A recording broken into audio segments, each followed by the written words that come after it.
Welcome to English Short Story. We are reading The Story of Abraham and Sarah. Enjoy. Once there was a man named Abram. One day the Lord came to talk to Abram, and Abram asked, "Who will have all my things when I die?" God promised Abram and his wife Sarai that one day they would be parents, even though they were old and had no children. God wasn't sure that Abram understood. So that night he took him outside and said, "Do you see all the stars that are in the sky?" When Abram looked up, the whole night sky was full of stars.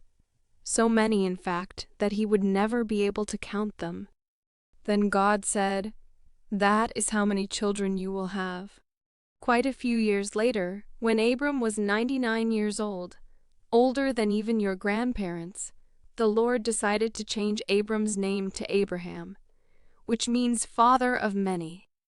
He also changed Sarai's name to Sarah. God told them again that they would be parents and that they would have a boy. This time Abraham laughed so hard he fell on his face.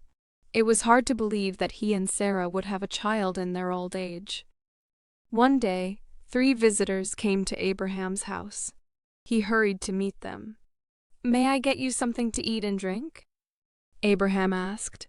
"Please come in and join us, and have a rest on the couch." The visitors agreed, so Abraham brought them some fresh bread, milk, and hamburgers.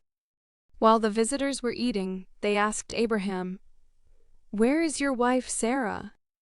Abraham thought this was a little strange, but he replied, "She's in the other room."